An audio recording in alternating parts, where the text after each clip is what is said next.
The leader of the opposition, please be brief and you express your concern, then I will. Sir, thank you very much.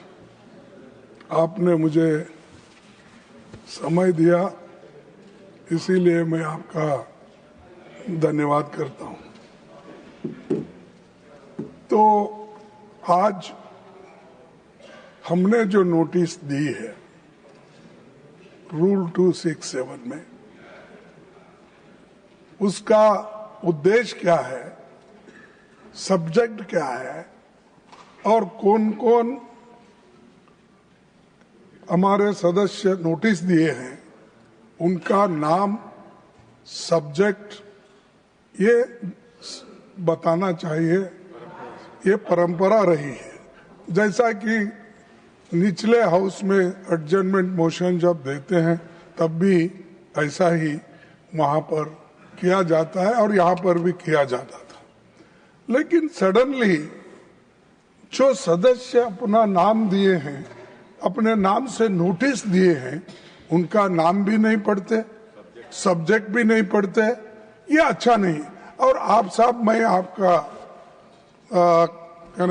I don't want to embrace you because you are today is the first day of working. See, you try to see everywhere. The earlier they used to see one side, only Nadda sahab. Now, sir, you are seeing only this table down, and you are not seeing us. What I have to see? You want me to see all the people in the world?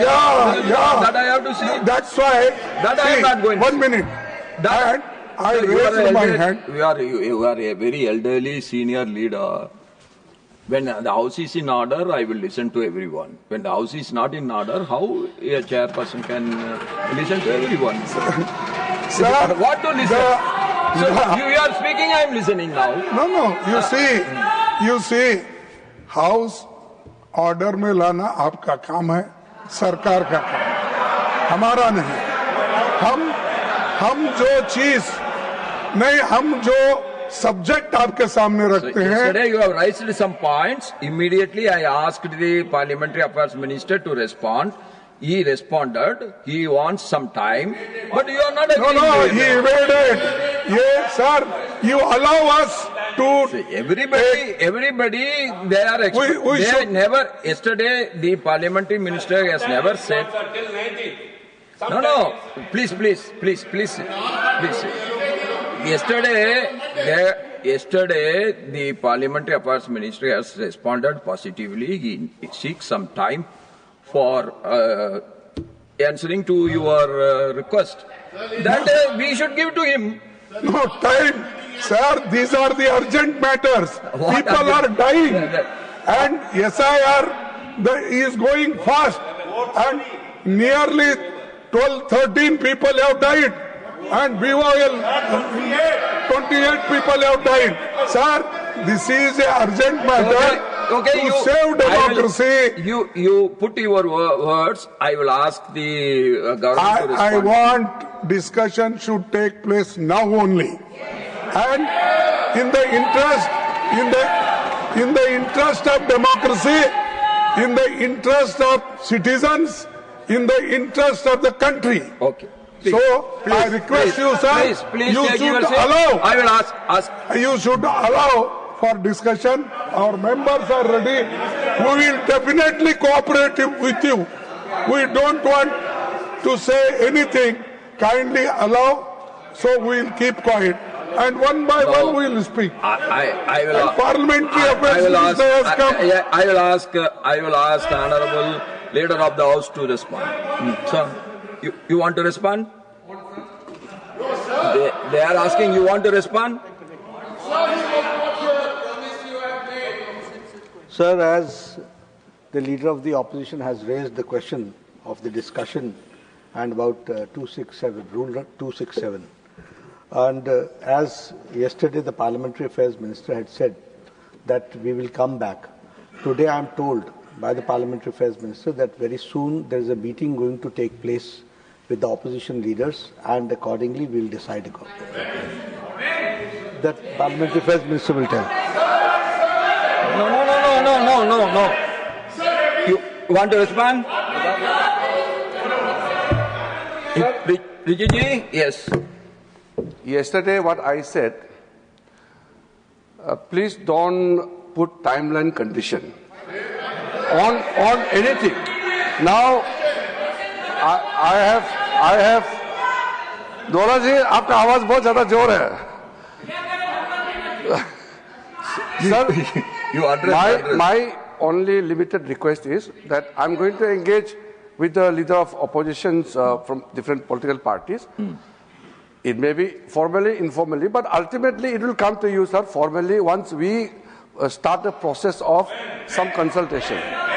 Now the problem starts. Problem begins when you start questioning the time. Everything cannot be mechanical. In parliamentary democracy, we have to engage in dialogue. We have to engage in discussion. There are many issues in the country. You should not undermine one issue and take up another issue. All the issues are important. All the issues are important. Government, ये देखिए sir, आप चुनाव नहीं जीत पाते हैं, जनता आपको विश्वास नहीं करते हैं. बहुत बहुत धन्यवाद माननीय अध्यक्ष जी. जल सुरक्षा 21वीं सदी की सबसे बड़ी चुनौतियों में से एक है. बिना खाए तो कुछ दिन कट सकता है, पर बिना पानी के तो एक दिन भी काटना बहुत ही समस्या है, पीड़ादायी होता है. लंबे समय से उत्तर प्रदेश राज्य का हमारा बुंदेलखंड पानी की कमी से जूझता रहा. खेत खलिहान वीरान होते रहे और मेहनत से पाले पोसे गए मवेशी अन्ना व छुट्टा होते रहे, पर गरीब गुरबा का हितैषी होने का दावा करने वालों के आंखों में पानी नहीं उतरा. घरेलू काम के लिए गृहिणियों को अपना रोजमर्रा का काम छोड़कर पानी लाने के लिए लंबी दूरी तय करनी पड़ती थी. फिर भी यूपीए सरकार ने ऐसे परिवारों को नल का पानी उपलब्ध कराने का कोई ध्यान नहीं दिया. यह श्री नरेंद्र मोदी जी की सरकार है जिसने हमारे अन्नदाताओं को और गृहिणियों के बारे में सोचा और जल की उपलब्धता सुनिश्चित की. मैं आज इस सदन में बुंदेलखंड क्षेत्र की जनता की ओर से देश के यशस्वी प्रधानमंत्री नरेंद्र भाई मोदी जी का धन्यवाद व्यक्त करने के लिए खड़ा हुआ हूं. पिछले वर्ष हमारे पूर्व प्रधानमंत्री परम श्रद्धेय श्री अटल बिहारी वाजपेयी जी की सभी जयंती के मौके पर प्रधानमंत्री श्री नरेंद्र मोदी जी ने बुंदेलखंड क्षेत्र की जनता को केन बेतवा नदी जोड़ो परियोजना की सौगात दी थी. इसके पहले श्री वाजपेयी की सरकार ने जल संबंधी चुनौतियों का गंभीरता से समाधान करना शुरू किया था, लेकिन 2004 के बाद उन्हें दरकिनार कर दिया गया. हालांकि मोदी सरकार अब देश भर की नदियों को जोड़ने को गति दे रही है. निश्चित रूप से केन बेतवा लिंक परियोजना जल्द ही साकार होने वाली है, जो बुंदेलखंड क्षेत्र में समृद्धि और खुशहाली के लिए नए द्वार खोलेगी. भारत सरकार ने साल 2021 में 35,000 करोड़ रुपए की अनुमानित लागत से केन बेतवा नदी जोड़ो परियोजना के कार्यान्वयन को मंजूरी दी है. इस जीवनदायिनी परियोजना का साल 2030 तक पूरा करने की परिकल्पना की गई है, जिसका शुरुआती लाभ 2026 से मिलना शुरू हो गया है. पिछले 11 साल को भारत के इतिहास में जल सुरक्षा और संरक्षण के एक अभूतपूर्व दशक के रूप में याद किया जाए. यूपीए सरकार ने जल संबंधी उत्तरदायित्वों को विभिन्न विभागों के बीच बांट रखा था, लेकिन यह हमारे दूरदर्शी प्रधानमंत्री नरेंद्र मोदी जी की सरकार थी जिसने इस समस्या को समाधान करने के लिए जल शक्ति मंत्रालय अलग से गठन किया. पहली बार हर घर में नल से जल उपलब्ध कराने के लिए एक राष्ट्रीय मिशन की शुरुआत हुई है.